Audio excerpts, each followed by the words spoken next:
DCGB Ngunyan, anainot, pirming nanginginutan. Always number one. Always number one. DCGB 729 kHz.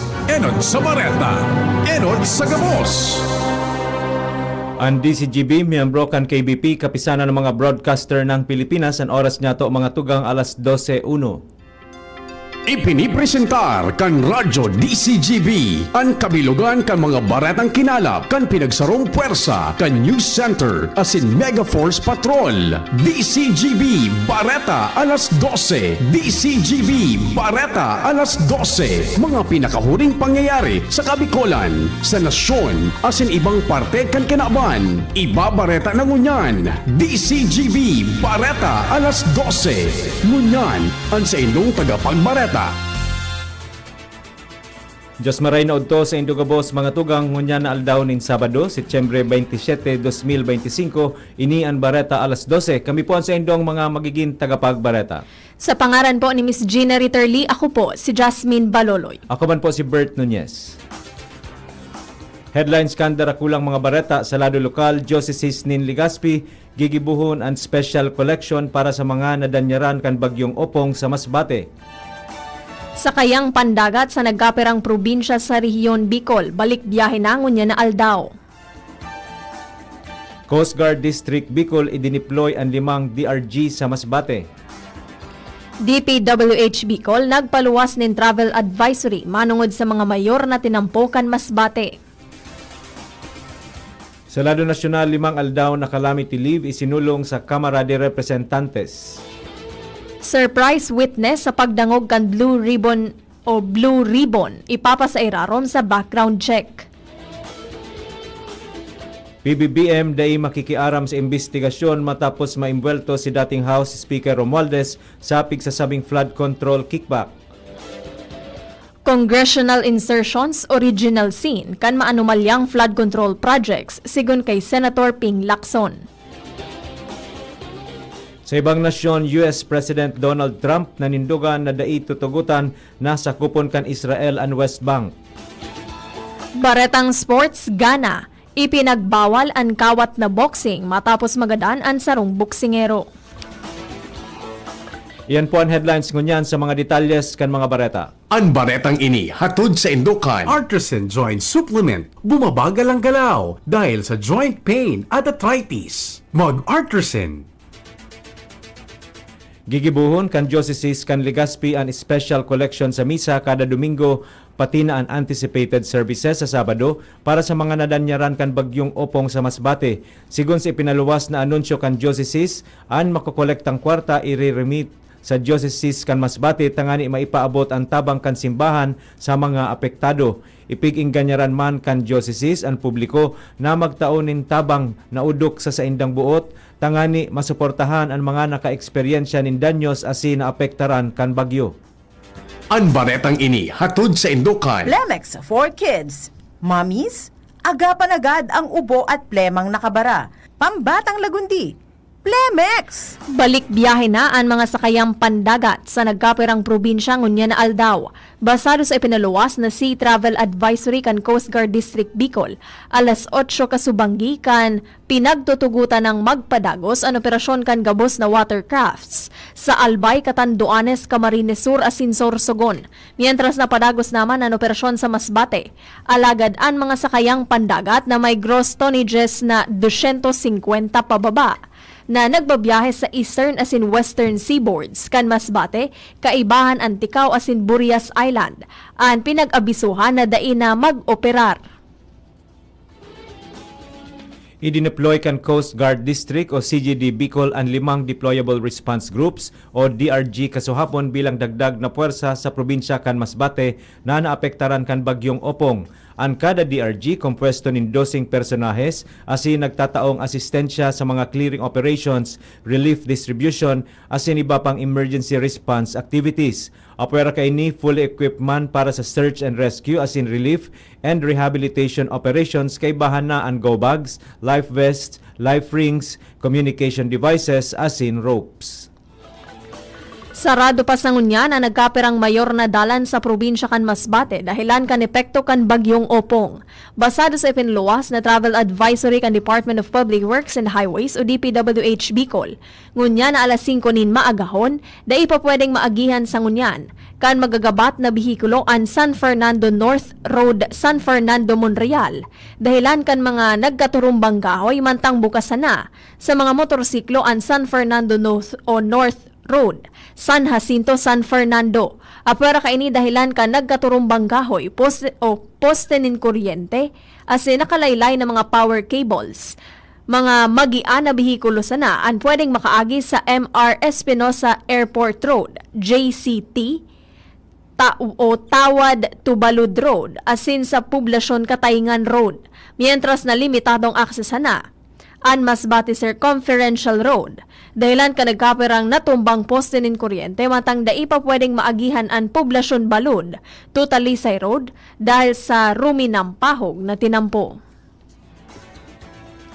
Tulos na sinugo ni Albay Governor Anuel Ebriega Rosal ang pagdistribuir nin sa 600 na sako nin bagas sa mga lokal na gobyerno sa probinsya nin Albay.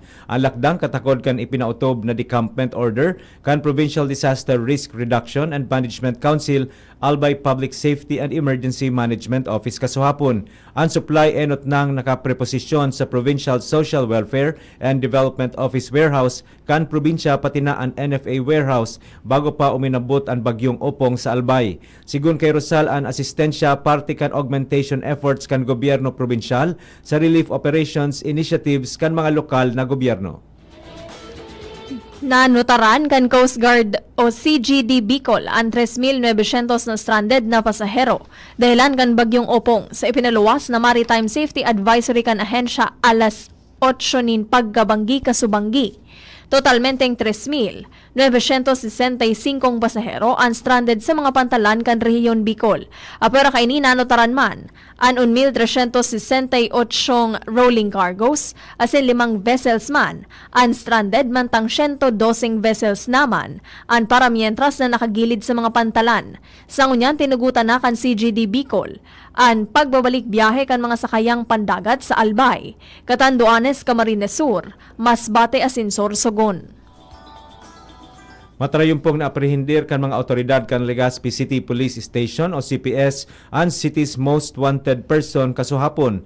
Sigun kay Legazpi CPS Chief Police Lieutenant Colonel Domingo Tapel Jr., namidbid ang suspect na si alias Joey na sa legal na edad, residente kan Legazpi City, asin nahahampang sa kasong pagbalgar kan Presidential Decree 1612 o an Anti-Fencing Law of 1979 na may pinagrekomendar na piyansang 180,000 pesos. Sigun kay Tapel, na arestar ang suspect sa ginibong LOI Manhunt Charlie Operation kan mga personahes kan Legazpi CPS. Sa nguyan nasa kustodiya na kan Hepatura ang suspect asin ipapasa irarum sa standard booking procedures bago ipresentar sa korte.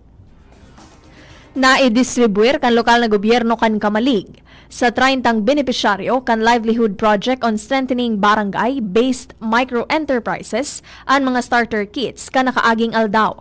Sigun sa impormasyon ang aktibidad, pinamayuhan kan Local Economic Development and Investment Promotions Office kung saan pinartisiparan ini kan mga sektor kan micro, small and medium enterprises, kalipunan ng Liping Pilipina, Rural Improvement Plan, persons with disability asin iba pa. Sa maabot na Oktubre, ipapasa irarom ang mga benepisyaryo sa community-based Enterprise Development Training Program kung saan tututukan ang capacity building sa paagi ng basic sewing o sewing asin baking skills.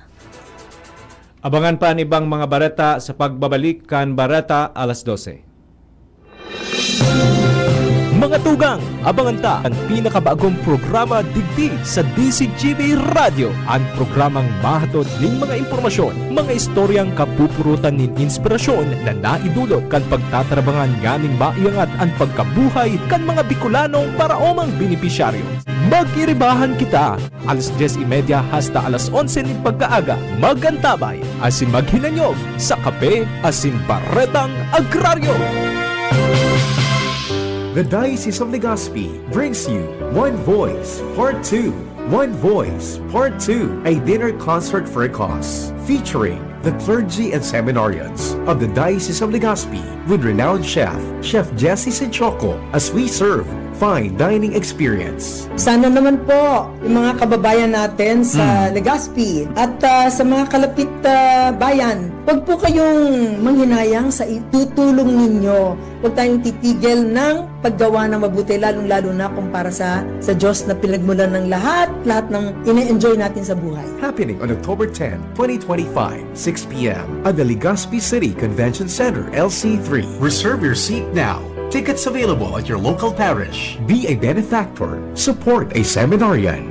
Lugod mapangyari asin maging mabunga, huli kan sa inong suporta, asin tabang kan sa tong mahal na Diyos. Salamat po.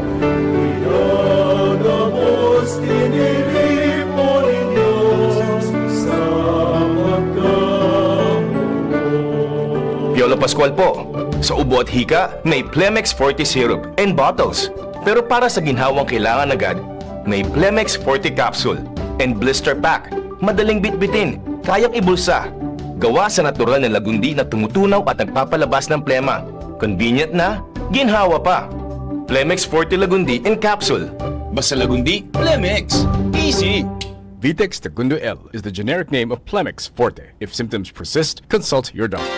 Inihahatod sa inyo kan Department of Environment and Natural Resources, Regional Office Number 5, ang programang Kapalibutan Ta at Tamanon Ta. Kapalibutan Ta at Tamanon Ta. Programang magtataunin informasyon asin kaaraman, manangod sa satuyang kapalibutan, asin sa mandato kan Department of Environment and Natural Resources. Sa tung hinanyugon, kada Huwebes alas 11 sagkod alas 12 nin pagkaudto, Kapalibutan Ta at Tamanon Ta. Hatod sa inyo kang DENR Regional Office 5 asin kan istasyon na ini.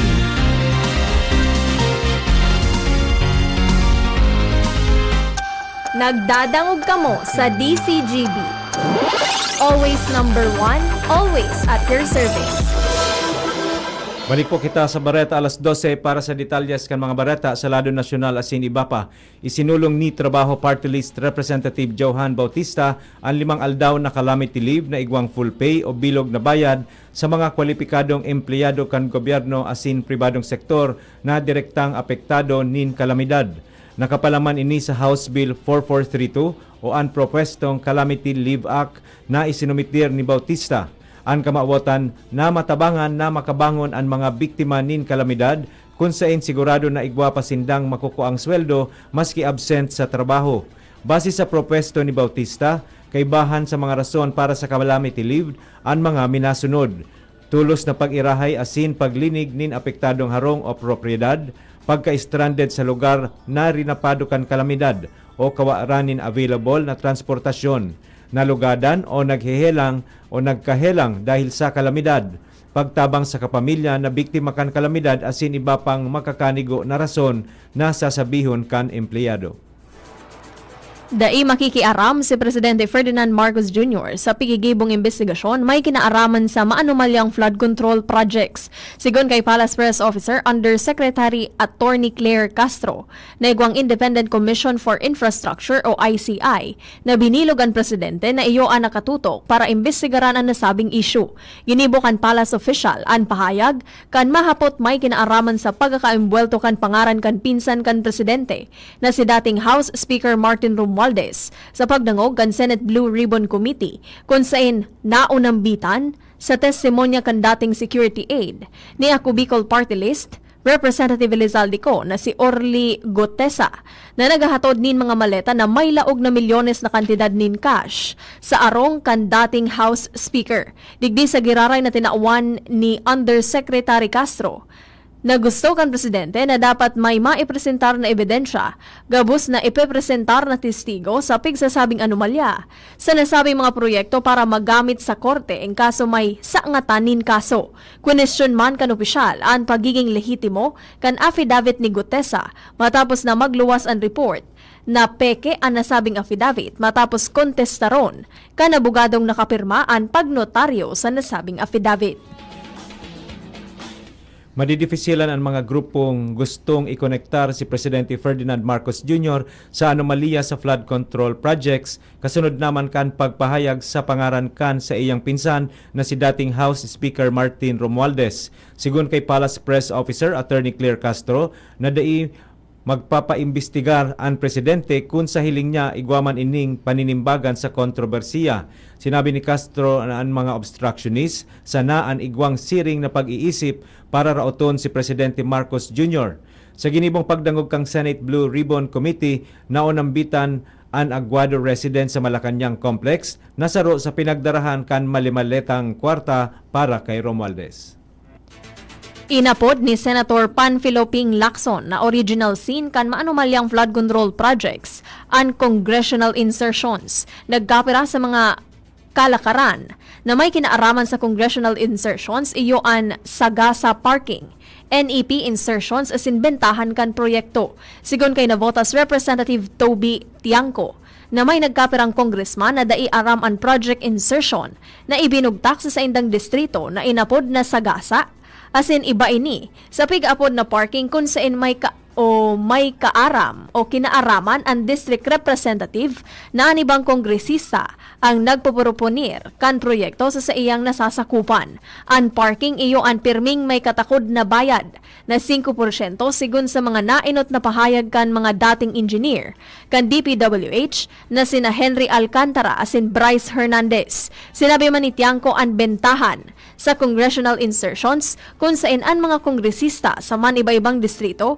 iyo ang nagigiwonin insertions para sa mga proyekto sa ibang distrito. Ipinapairarom sa background check ni Senate Blue Ribbon Committee Chairman Ping Lacson ang surprise witness sa pagdangog ka na kaaging aldaw na si dating Philippine Marines Technical Sergeant Orly Regala Goteza. Naghampang si Goteza sa investigasyon kan Senado manungod sa mga maanumaliyang flood control projects na daing abiso man kay sa ibang Blue Ribbon Committee. Apera digdi ang abogado na nakasurat digdi nagpahimutik na siya ang nagnotaryo, nagpirma asin nagtabang sa preparasyon kan dokumento kan sinumpaan na pahayag ni Goteza. Sinugo ni Lacson ang kompletong record check asin background investigation kay Goteza, lalo na ta magabat asin seryoso ang mga ibiniklad kaini sa pagdangog. Igwang 360 billion pesos na kantidad ng flood control project ang Department of Public Works and Highways o DPWH ngunya na 2025 sigon sa Climate Change Commission o CCC. Sa budget deliberations ngunyan naghapot si Kabataan Party List Representative Rene Luisco kay ACT CTS Party List Representative Edvic Ayap ang budget sponsor kang Climate Change Commission may kinaaraman kan mga proyekto para malimitaran ang epekto kan climate change sa nasyon. Sinabi ni Yap na ang CCC bako kaentra sa pagpaplano kan mga proyekto asin sa inda sa naining pigtatag o pigmamarkahan kung ini makakatabang sa pagbawas sa epekto kan climate change. Sigun kay ko ang DPWH igwang 754 billion pesos na kantidad nin climate change expenses para ngunya na taon. Simbag maniyap na for fiscal year 2025 asin natag paninda ana sa 360 billion pesos for flood control. Sinabi ni Yap na ang CCC warang infrastructure project kundi naga-identify sana sa proyekto kanibang ahensya na makakatabang sa pagbawas sa epekto kan climate change. Maski igwang climate change action plan, sinabi ni Ko na bako malinaw kung paano nababantayan kan CCC na nagsusunod ang mga ahensya kan gobyerno na nag-iimplementar kan proyekto. Bareta sa ibang nasyon, nanindugan si US President Donald Trump na dain niya tutugutan ang Israel na sakupon ang West Bank. Tinawanin doon kaini na maski napig anunsyo ni Israeli Prime Minister Benjamin Netanyahu na sa indang ikokonsiderar na parte ninda ang West Bank na uulangon ini ni Trump. Nakatalaan man na sa giraray maghuron sina Trump at si Netanyahu sa Lunes. Magigirumduman na nahahampang sa grabing pressure ang Israel para dagos ng tapuson kaini ang gyera sa Gaza. Baretang sports, para mientras na ipinagbawal ang sports na boxing sa nasyon kan Ghana. Ini matapos na magadan ang sarong boksingero sa sarong laban sa Akora. Si Ernest Acuche o midbid bilang si Bahubali. Nagadan 11 aldaw matapos maospital sa edad na 32. Maski dai paaraman dahilan kan tunay na kagadanon, pigko konsiderar na ang dahilan iyo ang dahil sa internal injury sa payo. Nakalaban kay ni si Jacob Dixon sa Bukom Boxing Arena sa Ghana kan Septyembre 12. Sigon sa National Sports Authority kan Ghana na ang suspension para naman sa proteksyon kan mga boksingero asin maprotehiran ang integridad kan sports. Inina ang pantuwang insidente kung saan nagadan ang boksingero na enot iyo si Gabriel Olua Sigun Olan Rio Wahoo kan bulanin Mayo. Na-imbento kan mga siyentipiko kan Aleph Aeronautics ang sarong sci-fi flying car. Sa modelo kan kumpanya, saro ining 2-seat all-electric vehicle na may flight range na may 110 miles na pwedeng maiparking sa garahe. Kan Hulyo tinawan ang behikulo kan Federal Aviation Administration nin Special Airworthy Certificate kung kaya nasa test flight stage na ini.